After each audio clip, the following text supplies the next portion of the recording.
number 27.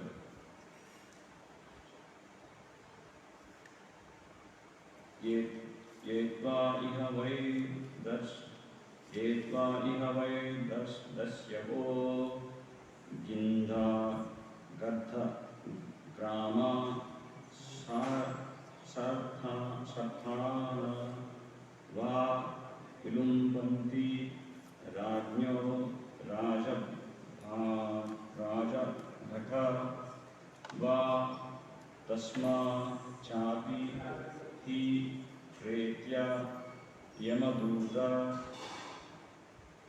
vajra damstra swanaha sapta satani vimshitischa sharabhasam kadanti. Word meaning. Ye persons who tu but iha in this life why indeed dasyavaha thieves and plunderers Agnidaha who set fire Gaddaha who administer poison Graman villages Sarthaha the mercantile class of men Va or Vilumbanti plunder Rajna kings Rajabataha government officials Va or Tan them Cha also Api indeed he certainly Pretya having died Yamadutaha the assistants of Yamaraja Vajra Damstraha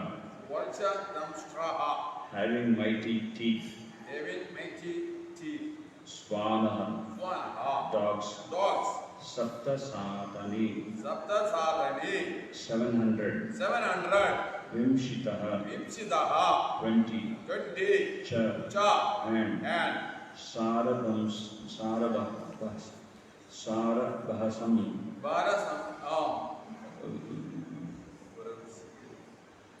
ferociously Kadanti devour. Translation interpreted by His Divine Grace is Bhaktivedanta Swami Srila Prabhupada ki Jai.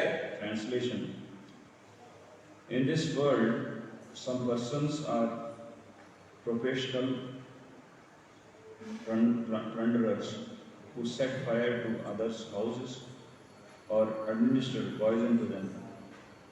Also, members of the royalty or government officials sometimes plunder mercantile men by forcing them to pay income tax and by other methods.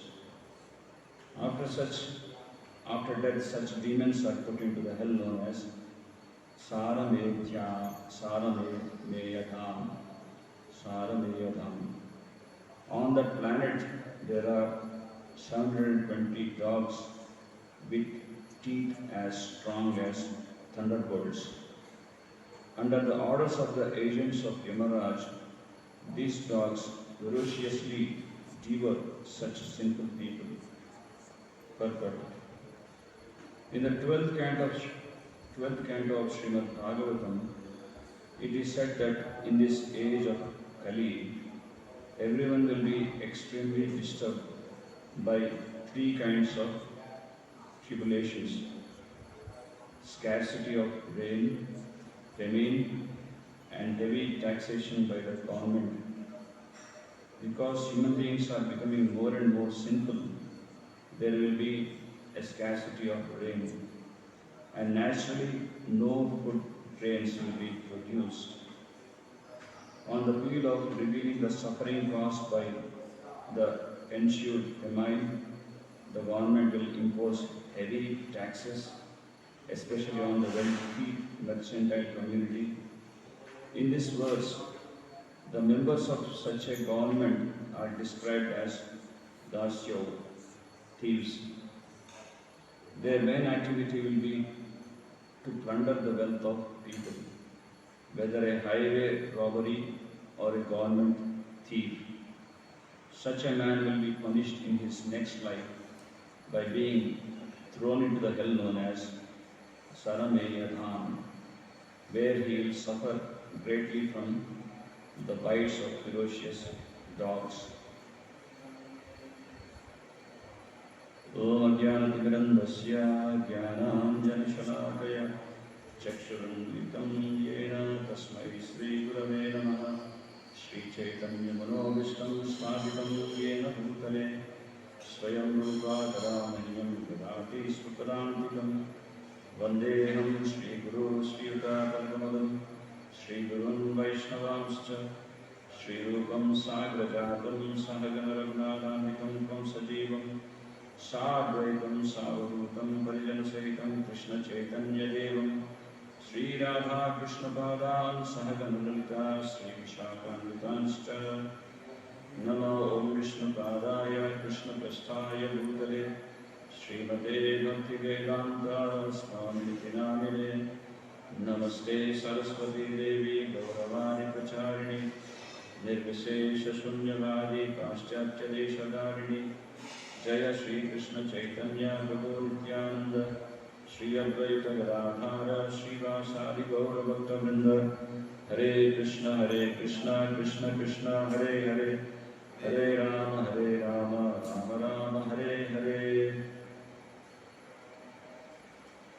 So आज का जो श्लोक है इसमें सारमेय धाम बल्कि नामक नरक का वर्णन किया जा रहा है। तो ये संसार में ये इन दिस वर्ल्ड, इस संसार में बहुत सारे ऐसे लोग हैं जैसे प्रोफेशनल प्लंडरर्स, माने उनका वृत्ति रीत्या वो चोरी को ही अपना वृत्ति की जैसा बनाते हैं।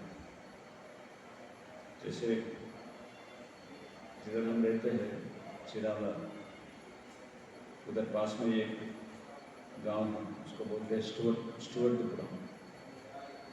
तो स्टुवर्टपुरम स्टोर बहुत प्रसिद्ध है पूरा आंध्रा में। और चलते हुए गाड़ी से, जब रेल चलता है, चलती हुए गाड़ी से अंदर कूदते हैं और सब लूटते हैं, तो जो सफ़र करने वाले हैं लूटने के बाद, और अगर गुड्स ट्रेन है तो गुड्स ट्रेन में भी चलते हुए गाड़ियों से अंदर जाते हैं और चलते ही गाड़ी से बाहर कूदते हैं। तो पूरा उसको पहले से ही ट्रेनिंग दिया जाता है अंदर। वो पूरा गांव ही ऐसे लोग स्टुवर्टपुरम, उनका वृत्ति रीति है प्रोफेशनल प्लंडर्स, मतलब उनका वृत्ति रीति है, चोरी ही उनका वृत्ति है। तो ऐसे लोग हैं। और who sets fire to others' houses and administers poison to them, और दूसरों के घर को जलाने वाले आतताई बोलते हैं। भगवद गीता में ये 6 प्रकार के आतताइयों का वर्णन किया गया है। ये 6 प्रकार की जो आतताई है उसको वक्त करने से भी किसी प्रकार का पाप नहीं मिलेगा। तो भगवान कृष्ण बताते हैं, अर्जुन आप संकोच कर रहे हो किसको मारने के लिए, आप सोच रहे हो कि ये पापी आपके ऊपर कितना बचपन से ही आपको कितना कष्ट दिए थे, ये दुर्योधन और पार्टी। लाक्षागृह में सजीव दहन करने के लिए अग्नि लगाए। बचपन में भीमसेन को वो पायस में जहर मिला के खिलाए। तो आप उनको मारना नहीं, कोई पाप लगेगा, बोलिए आप क्यों इस प्रकार का विचार कर रहे हो।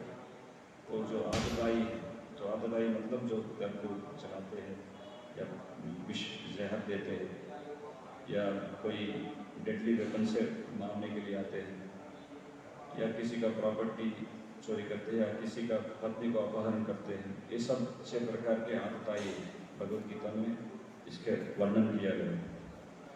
तो ऐसे लोग भी है संसार में।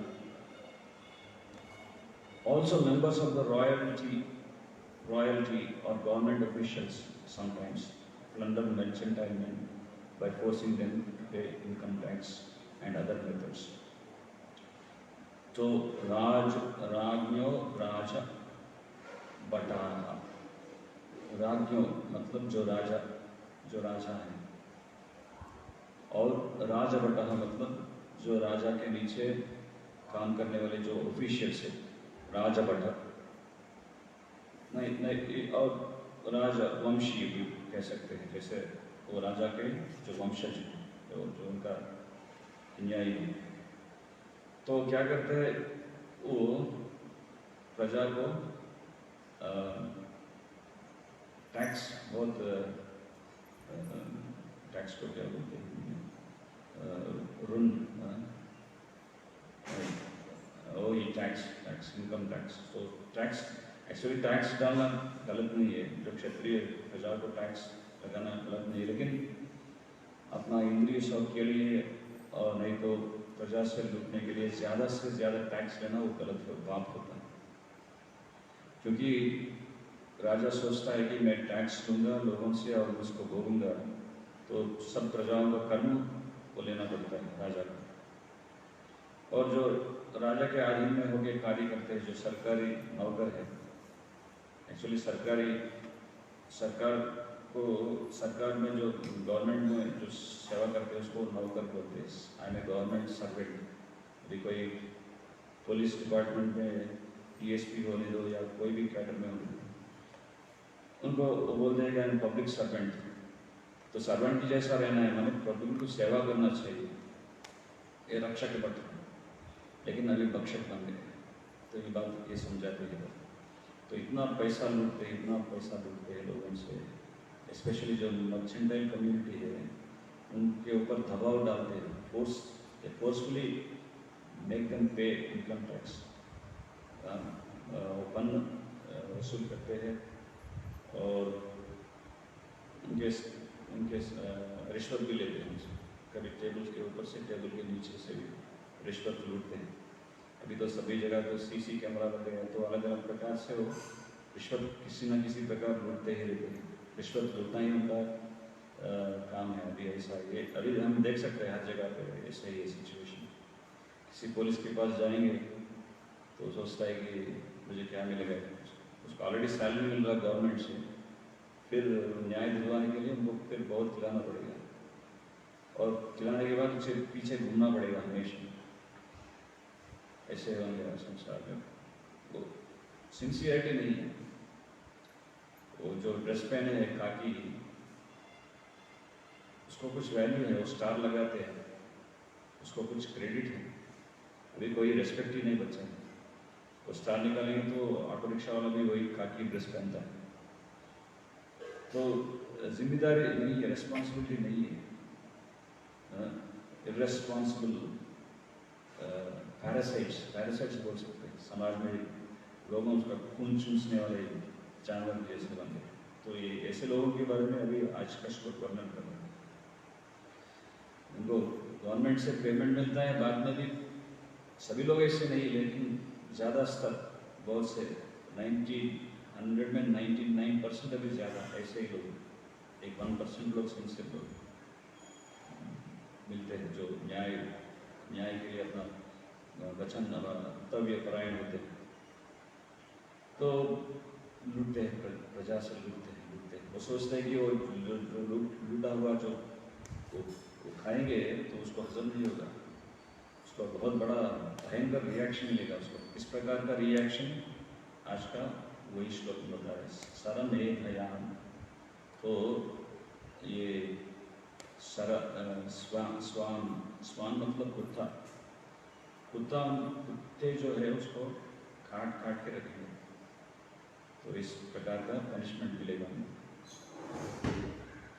तो इधर बहुत अच्छा डिटेल में बताया गया है कि जैसे ये सरमेधायाम बोल के नामक जो नरक है, उसमें 720 कुत्ते हैं। शायद कोई जाके उनको काउंटिंग भी किया है कितने कुत्ते हैं, उनका गिनती भी सही बता रहे हैं। 720 dogs with teeth as strong as thunderbolts. उनका दांत जो है बहुत शक्तिशाली है। उनका दांत को थंडरबोल्ट मतलब बिजली की जैसा तुलना किया गया, बहुत शक्तिशाली है। शायद किस प्रकार का दंत मंजन यूज करते होंगे पता नहीं, लेकिन बहुत शक्तिशाली दांत है। वो दांत से यमधर्मराज का जो एजेंट्स है, जो सेक्रेटरीज है, वो जब इशारा करेंगे तो ये आदमी को आप देख लो, बस वो दौड़ते दौड़ते आके उस आदमी को दे विरोशियसली लीव सच सिंपल पर्सन, वो काटते हैं, बहुत भयंकर रूप से वो काट के फेंकते हैं, जैसे ऐसे काटते हैं। अगर एक कुत्ता काटेगा तो पूरा एक इंजेक्शन लगाना पड़ेगा, लेकिन ऐसे इतना कुत्ता काटेंगे तो उधर डॉक्टर भी नहीं इंजेक्शन लगाएंगे, काटते ही रहते हैं। भयंकर बहुत बीभत्स तारक है। एक बार ऐसा हुआ कि सुबह में सफ़र कर रहा था, बीच रात में उतर गया रेलवे स्टेशन में, 1 बजे उतर गया, तो मैं बाहर आया रेलवे स्टेशन के बाहर, और मैं ऑटो रिक्शा से बचा वो डबल ट्रिपल टाइम पूछ रहा था पैसा, मैं बोला चलते हुए जाऊँगा, तो चलते हुए जा रहा था मंदिर, तो बीच में देखा एक बहुत बड़ा इतना कुत्ता है, वो ऑल स्टेशन डॉग जैसा, उसके गले में रस्सी भी है, शायद किसी ने बाहर छोड़ दिया रात के टाइम में। वो मुझे देख रहा है, मैं भी उनको देख रहा हूँ, और मेरे हाथ में थैली, क्या करूँगा, अगर भागूंगा तो मेरे पीछे दौड़ेगा, तो ऑलरेडी मेरे पास आ रहा था वो मुझे काटने के लिए, इतना दूर पे आ रहा था। क्या कर सकते हैं, नरसिंह देव को प्रार्थना कर रहा था, और बाद में थैली को ऐसा नीचे लगा के उसमें से टॉर्च निकालने के लिए प्लान कर रहा था कि टॉर्च मारेंगे तो कम से कम वो कांति से वो डर जाएगा, ऐसे कुछ सोचा था। तो नीचे लगाया तो वो सोचा कि मैं पत्थर निकालूँ नीचे से, तो तुरंत उधर से भाग गया। बहुत बड़ा कुत्ता है, बहुत खतरनाक है, लेकिन भाग गया। तो नरसिंहदेव को नमस्कार करके उधर से चले गए। तो ऐसे कितने नहीं है हमारा, ये बहुत डेडली डॉग्स इधर वर्णन कर रहे हैं, जो बहुत विरोश, बहुत खतरनाक कुत्ते हैं, बहुत उनका दांत बहुत पावरफुल है, थंडर बोल्स जैसे। तो ऐसे पापी को उखाड़ते हैं। तो प्रभुपाद जी तात्पर्य में समझाते हैं कि श्रीमद् भागवतम जो 12वां स्कंद है, उसमें भी कलयुग का प्रभाव के बारे में वर्णन किया गया है। 5वां स्कंद में जो कलयुग, जो नरक लोग है, कितने लोग हैं और किस प्रकार के लोग हैं, ये लोगों के बारे में ये 5वां स्कंद अभी जो हम चैप्टर पढ़ रहे हैं, तो लोगों के बारे में वर्णन है। अभी हम जो 11वां स्कंद 12वां स्कंद जाएंगे, 12th कैंडो, तो इसमें जब कली का अंत में किस प्रकार का लक्षण होते हैं, वो लक्षण के बारे में 12वां स्कंद में वर्णन किया गया है। तो जब कली बढ़ती है, कली का प्रभाव, ये घोर कली का प्रभाव बढ़ती है, तो लोग बहुत उपद्रवित होते हैं, बहुत डिस्टर्ब होते हैं। जैसे भागवत में ही वर्णन किया गया है, प्रायण अल्पायुष सभ्य रोस्मिन युगे जनः मंद सुमंद मतयो मंद भाग्या ही उपद्रतः। कलयुग में सबका आयु छोटा है, कलयुग में जितने भी लोग पैदा हुए हैं ये कलयुग में, लेकिन आयु बहुत छोटा है। प्रायण अल्पायुष सभ्य कलोस्मिन युगे जनः मंद सुमंद मतयो, और मंद बुद्धि, मंद मतलब भौतिक कार्य में बहुत उत्तेज और उत्साह दिखाते हैं, लेकिन जब आध्यात्मिक कार्य का प्रस्ताव निकलता है तो आलसी है, किसी प्रकार का आसक्ति नहीं है। बोलेंगे आइए जब कीजिए, भागवत पढ़िए, भागवत सुनिए, तो कोई टाइम नहीं है, हम बिजी हैं, हमको और दूसरा अन्य कार्य है, हम उसमें व्यस्त हैं, हम आ नहीं पाते हैं मंदिर को, बहुत सारा एक्सक्यूज देते हैं। लेकिन जितना भी बोलेंगे मैं बिजी हूँ, बिजी हूँ, बिजी, कलयुग का डिजीज है, बिजी, मैं बिजी हूँ, मैं बिजी हूँ, बिजी बिजी बिजी। जब यमदूत आएंगे, यमकिंकर जब आएंगे और प्राण लेने के लिए जब आते हैं, और ये लोग बोलेंगे कि मैं बिजी हूँ, मैं अभी आ नहीं सकता हूँ, तो रुकेंगे नहीं, सीधा गले में यमपास डाल के खींच के लेके जाएंगे आने, वो रुकेंगे नहीं, मैं बिजी हूँ अभी बाद में आऊँगा, तो रुकेंगे नहीं, एकदम जब टाइम खत्म हो जाएगा तो तुरंत लेके जाएंगे। तो इस प्रकार प्रायण अल्पायुष सभ्य करस्मिन् युगे मंद, they are very slow in spiritual activities, मंद सुमंद मत, मंद भाग्य, ऐसे सुवर्ण अवकाश प्राप्त हुआ मनुष्य जन भगवान को साक्षात करने के लिए, तो भाग्य स्वीकार नहीं कर सकते।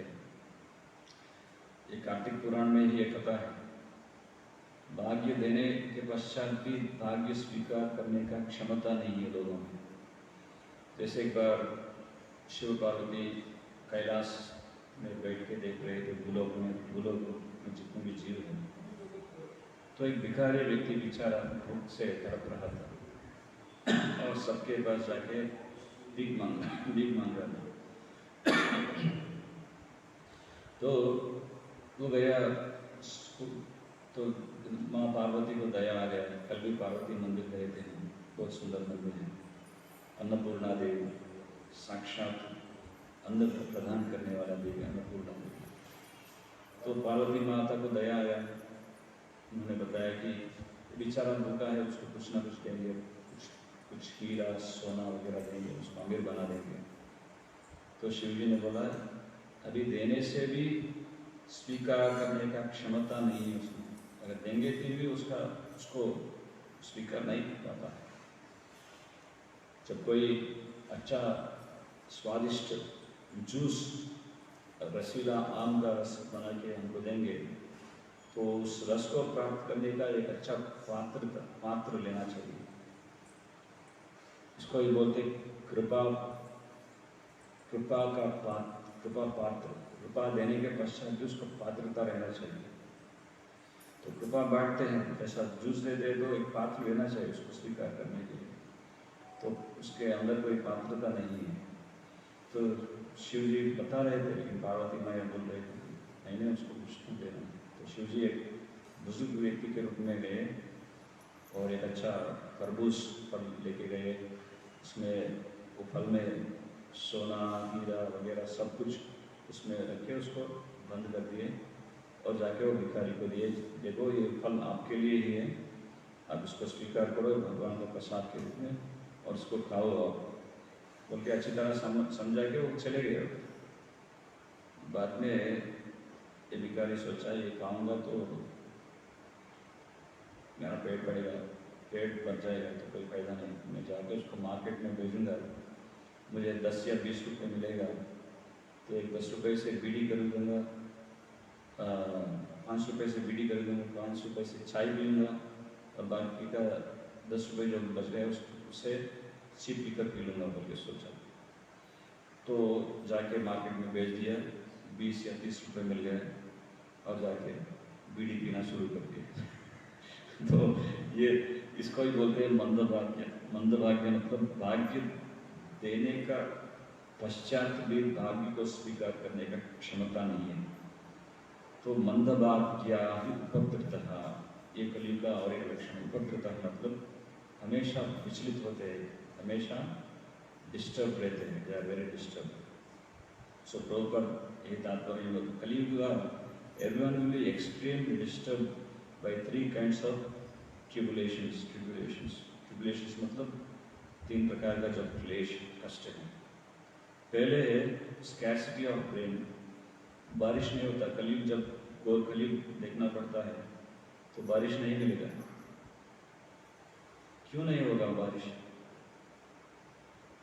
क्योंकि भगवत गीता में भगवान समझाते हैं हर एक व्यक्ति को 3 कार्य तो जरूर करना पड़ेगा।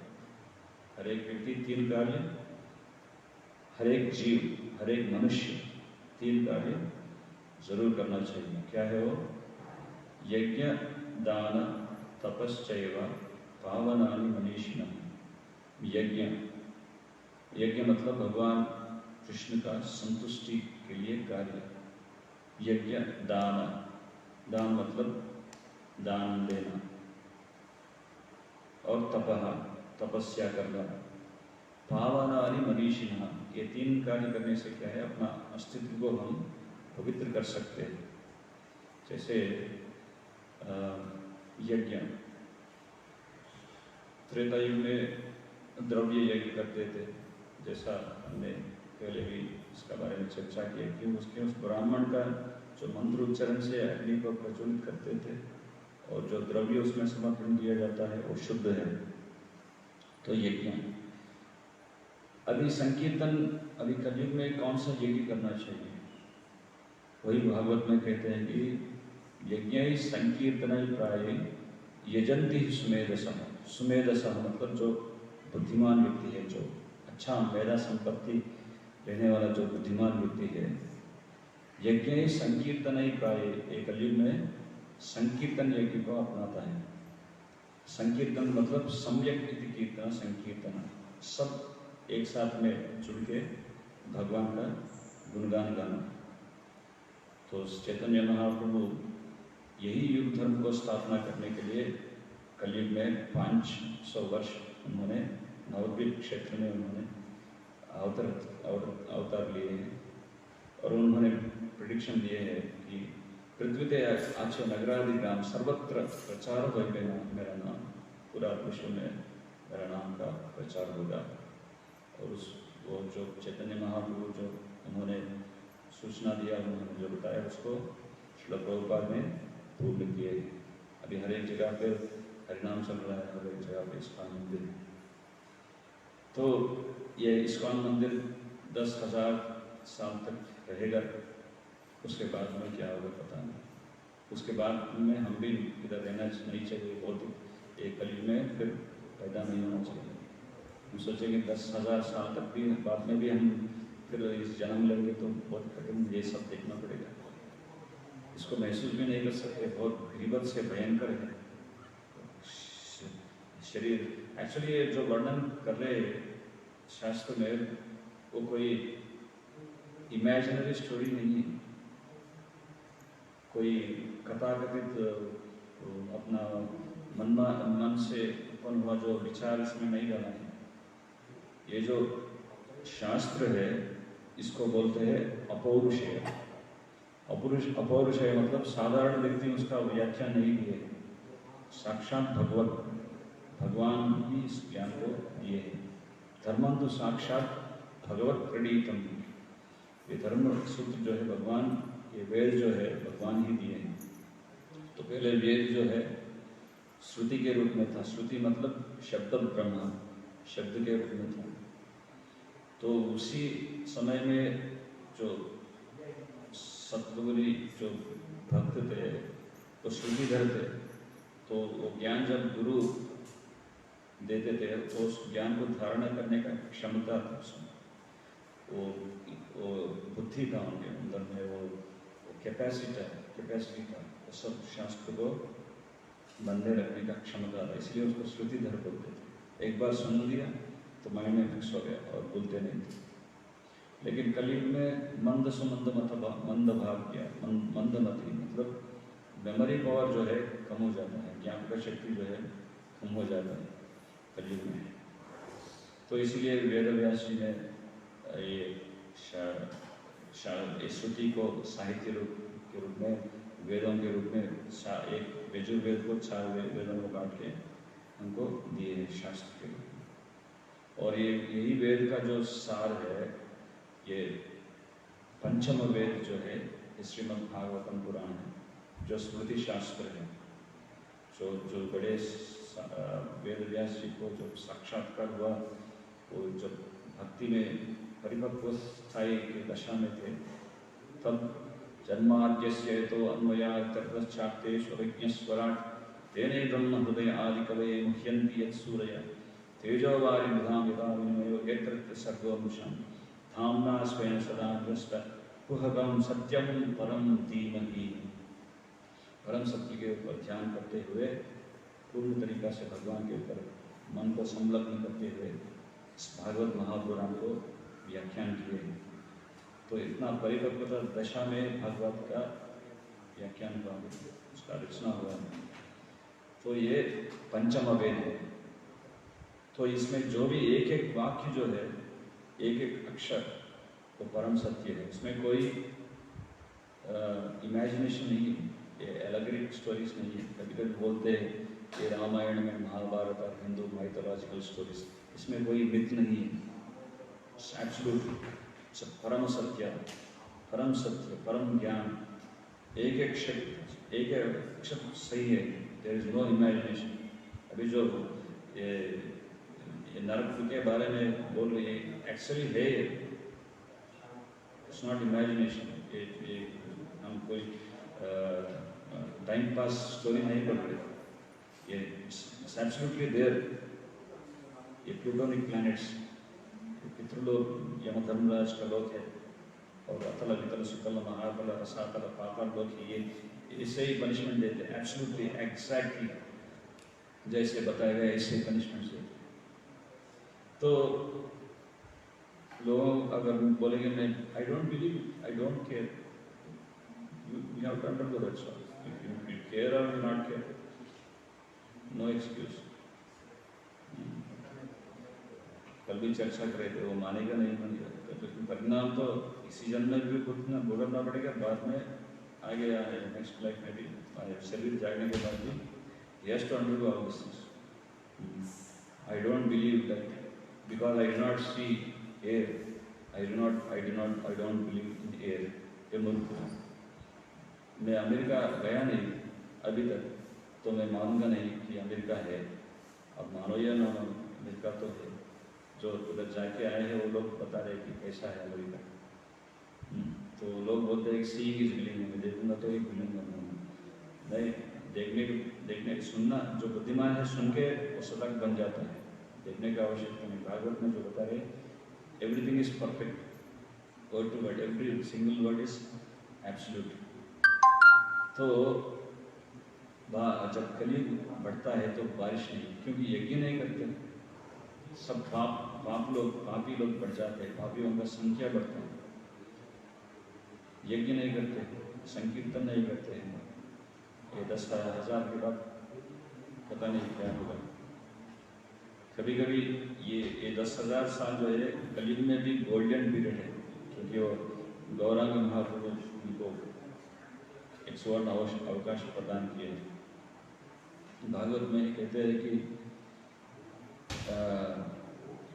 कलिम सभा जयंती आर्या गुणज्ञा सारा भाग्य। कलिम जो एक सभा में जो आर्य है, जो बुद्धिमान व्यक्ति है, जो पंडित है, वो कलयुग का प्रशंसा कर रहे हैं। कलयुग का प्रशंसा किस लिए कर रहे हैं? ये सब देखते हुए नहीं, इस प्रकार का नरक के बारे में वर्णन करके सुनते नहीं, क्योंकि कलयुग में ये सब कुछ होने के पश्चात भी मनुष्य को सिद्धि प्राप्त करने का बहुत आसान तरीका दिया गया है। जैसे सतयुग में जाके हजारों साल तपस्या करना पड़ेगा, एक जगह पे बैठ के नासिका भाग में दृष्टि को नासिका भाग में रखते हुए, मन को पूर्ण तरीका से नियंत्रण करते हुए, यम नियम आसन प्रत्याहार प्राणायाम ध्यान धारण समाधि स्तर तक पहुंचना है। उसके लिए कितना वर्ष लगता है, कितना साल लगता है बताने। केवल वाल्मीकि महर्षि को विश्वामित्र को त्रेता युग में आत्म साक्षात्कार का प्राप्ति करने के लिए 60,000 ईयर्स लगा। 60,000 ईयर्स पर सेल्फ रियलाइजेशन। अभी मान लीजिए कलयुग में इतना आयु भी नहीं है, तो कलयुग में कम आयु होने के पश्चात भी भगवान कृष्ण प्रेम प्राप्त करने का एक स्वर्ण अवकाश के लिए क्या है वो? हरिनाम संकीर्तन। तो कोई भी हरिनाम संकीर्तन करेंगे तो सतयुग का ध्यान का फल जो है, त्रेतायुग का यज्ञ याग का जो फल है, और द्वापर युग का जो अर्चना विधि का जो फल है, वो सब फल कलयुग में संकीर्तन यज्ञ के माध्यम से वो प्राप्त कर सकते हैं। तो इसलिए वो बताया गया है कि यज्ञ संकीर्तन प्राय विजंती सुमेधसा, जो बुद्धिमान व्यक्ति है कलयुग में संकीर्तन यज्ञ को अपनाता है। तो संकीर्तन यज्ञ कर रहे हैं, इसलिए भक्त लोग अभी बारिश है। अब जब बारिश होगा क्या होगा वो भी गीता में समझाते हैं। अन्नात् भवन्ति भूतानि पर्जन्यादन्न संभवा यज्ञात् भवति पर्जन्यो यज्ञकर्म समुद्भवा।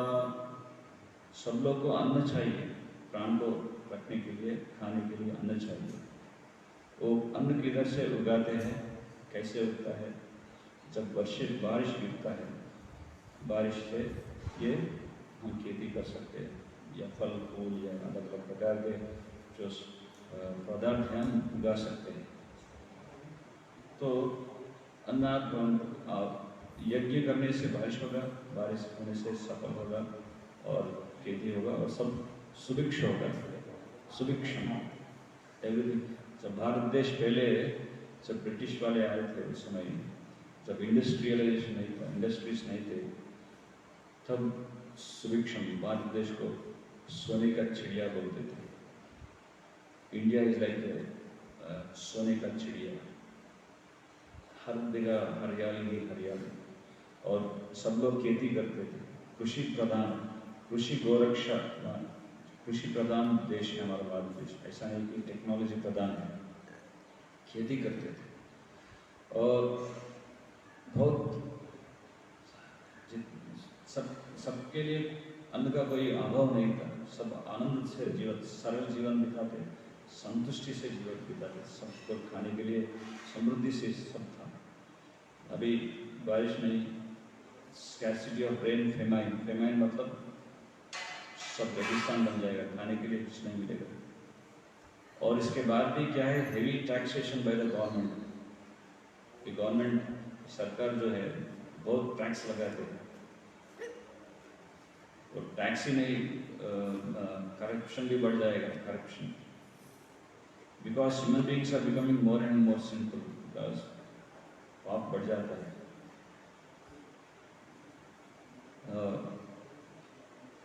तो ये क्या, स्पेशली जो मर्चेंटाइल कम्युनिटी है उसके ऊपर ज़्यादा दबाव है। वैश्य, कृषि गोरक्षा वाणिज्यम वैश्य कर्म स्वभाव, जो वैश्य वृत्ति, जो बिजनेस क्लास पीपल है, उसके ऊपर ज़्यादा टैक्स है और बहुत ज़्यादा घोर प्रभाव उनको जुड़ते हैं। तो in this words the members of governments are described as दास्यो, दास्यो, दासा नहीं, दास्यो माने चोर। जो सरकारी नौकर है वो चोर बन जाते हैं, थीव्स। एक्चुअली कृष्ण का दास बनना चाहिए, लेकिन इधर बोल रहे हैं दास्यो, दास्यो मतलब चोर बन जाते हैं। And the main activity will be to plunder the wealth of people. The main जो उपाधि है, वृत्ति है, लोगों से लूटना, लुटेरे बन जाते हैं। Whether highway robbery और गवर्नमेंट थीव्स एक ही हो जाते हैं। जो रास्ते पर लूटने वाला है या गवर्नमेंट सरकारी नौकरी में जो है, वो दोनों चोर बन जाते हैं। तो इस प्रकार का एक जिम्मेदारी पोस्ट में रह के, गवर्नमेंट सरकार में रह के लोगों से लूटना है, लूटेंगे तो उनको शर्म रयान माने कुत्ते, बहुत भयंकर कुत्ते आकर उनको काटेंगे, काटते रहते हैं। इसीलिए प्रभुपाद जी ने बोला कि इंदिरा गांधी, प्रभुपाद जी ने एक चिट्ठी लिखा इंदिरा गांधी, उन्हें बताया कि आप जब पार्लियामेंट में जाएंगे और मीटिंग होगा तो उससे पहले आप भागवत पढ़िए, सबसे भागवत पढ़ाइए। जो राजनीति में जो प्रबुद्ध उद्योगी है, मेगन रीड भागवत। तो चिट्ठी को फेंक दिया इंदिरा गांधी डस्टबिन में, इसलिए सब कुछ प्रभाव है। यथा इतना रिस्पॉन्सिबल पोस्ट है कि गवर्नमेंट सर्वेंट बनने का पहले उसको ट्रेनिंग दिया जाता है। जब भी कोई जिम्मेदारी दिया जाता है, जिम्मेदारी से पहले उसको शिक्षण दिया जाता है। बिना शिक्षण का उसको जाके उसको बिठाएंगे तो लूटेगा जाना इसको। इसलिए प्रभुपाद जी बोलते हैं डेमोक्रेसी मतलब demon crazy, a bunch of crazy people electing a crazy person and making him sitting on the as a ruler। तो ये ज़्यादा हो जाएगा। अगर पहले जब हम भागवत में सुनते हैं, जब भीष्म पितामह कुरुक्षेत्र युद्ध के समाप्ति के बाद जब वो बाणों के शैया में लेटे हुए थे तो पांडव सब आए थे। उसमें प्रधान जो है, जो ज्येष्ठ है युधिष्ठिर महाराज, उनको बुलाए और उनको राजनीति के बारे में समझा रहे थे। राजनीति के बारे में शिक्षाएं दे रहे थे कि राजा को किस प्रकार प्रजा का सुरक्षित करना है, राजा को किस प्रकार धर्म कार्य में निमग्न होना है, राजा को किस प्रकार लोगों को धार्मिक चेतना में उत्तेजित करना है, अलग अलग प्रकार के मंदिर बनाना है और लोगों को किस प्रकार प्रेरणा देना है धार्मिक विषय में।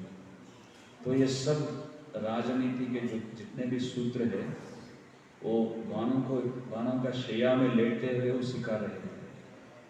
और देखिए कितना इम्पोर्टेंट सब्जेक्ट है। कोई व्यक्ति बहुत बाधा में है, लेटा हुआ है, तो टाइम पास नहीं करेगा, बहुत इम्पोर्टेंट वाक्य ही बोलेगा। वो जीवन का जो अंत में है, तो जो अंतिम दशा में थे भीष्म पितामह, ये राजनीति सूत्र जो है महाराज युधिष्ठिर को सिखा रहे थे कि ताकि वो अच्छा परिपालन कर सके और लोगों को धर्म मार्ग में उनको प्रोत्साहन दे सके। क्योंकि प्रभुपाद जी भी वही चाहते थे। इंदिरा गांधी को पिटिशन भी किए हैं।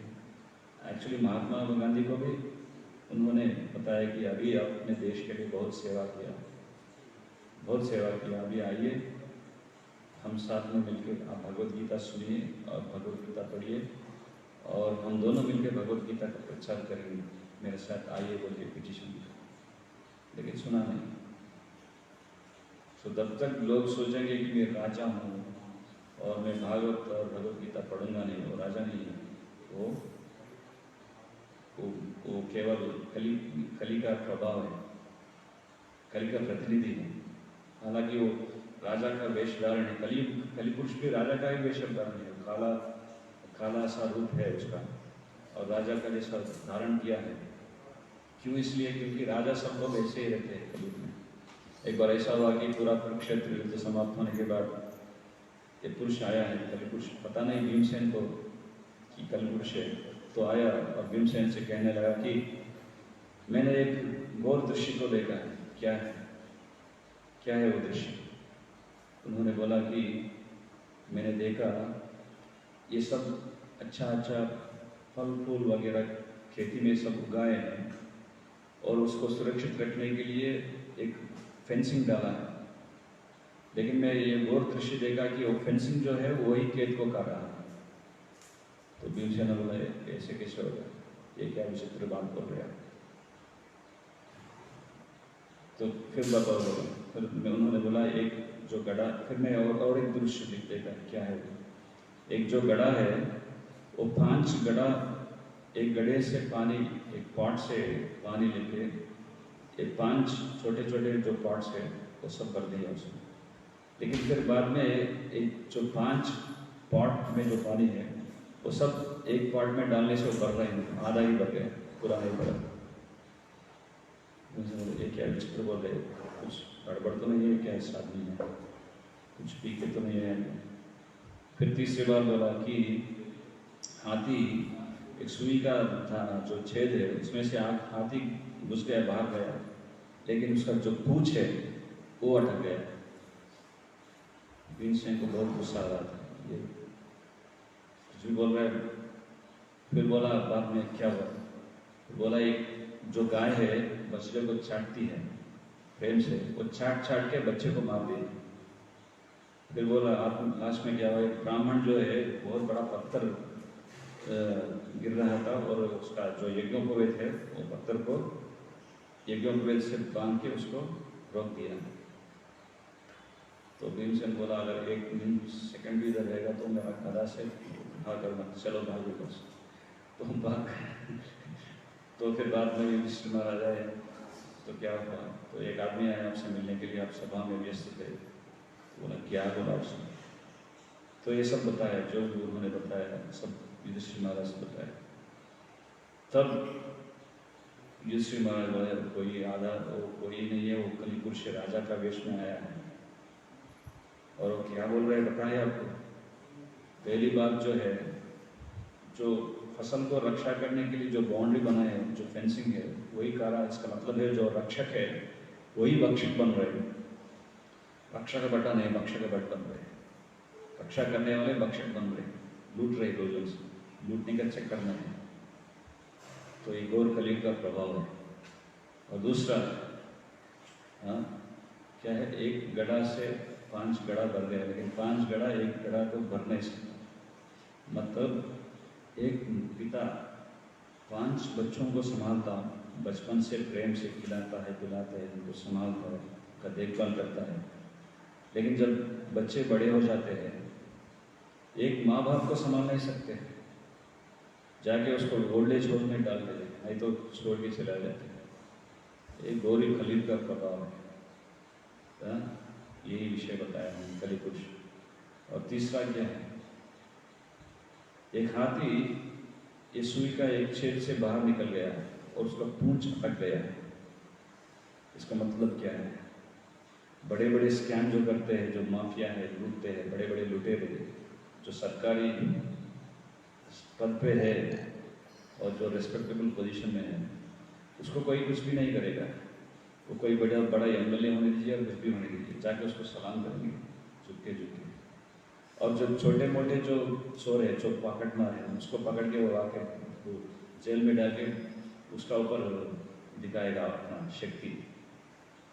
देखते हैं पुलिस ऐसे ही, कोई भी केस में कोई मिल गया नहीं मिला तो कोई बेचारा भिखारी हो या आदमी को आके जेल में डालते हैं, उसके ऊपर केस कर देते हैं कि चीज़ें मैंने बहुत बड़ा क्रिमिनल को पकड़ा है, ताकि और एक स्टार बढ़े। ऐसे ही चल रहा है। बड़े बड़े जो स्कैम्स करते हैं, बड़े बड़े खतरनाक जो कैदी है, उसको पकड़ने में दम नहीं, उसमें शक्ति नहीं है। छोटे मोटे जो चोरी करते हैं, छोटे जो पॉकेट मार है, उसको पकड़ के उसके ऊपर दिखाते हैं शक्ति। तो बड़े बड़े हाथी जैसे लोग गैम्बलर्स निकल जाते हैं, वो जो पूंछ है वो अटक जाता है। तो ये बताया है। और जो और क्या बताया, और गाय बछड़े को छाट रहा है, मतलब अबॉर्शन। ये अबॉर्शन बहुत घोर पाप कार्य है। बच्चे को मारना नहीं चाहिए। Abortion is suppose to be not be done. तो बच्चे को पेट में ही मार देते हैं। ये भी घोर कलयुग का लक्षण है। They kill the child and murder the child in the womb itself.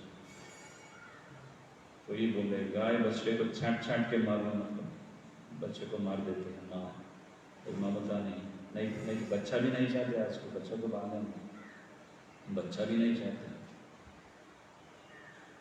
तो और ये लास्ट चीज़ जो है, एक अच्छा चीज़ उन्होंने बताया क्या है कि बहुत बड़ा विपत्ति आने वाला है, एक पत्थर ऊपर गिरने वाला है, तो ब्राह्मण ने अपना यज्ञोपवीत से उसको रोक दिया। मतलब जो साधु लोग हैं, अभी जो बचे हुए जो साधु संत लोग हैं, वो धर्म का रक्षण कर रहे हैं और लोगों को बहुत बड़ा भयंकर विपत्ति का बाधा से उनको छुटकारा प्राप्त करने का ज्ञान बांट रहे हैं, उनको उपाय कर रहे हैं। इसलिए बताया गया कि साधु संग सर्वशास्त्र को, लवमात्र साधु संग सर्वसिद्धि। लवमात्र मतलब एक सेकंड से भी जो कम समय है उसको बोलते हैं लवमात्र।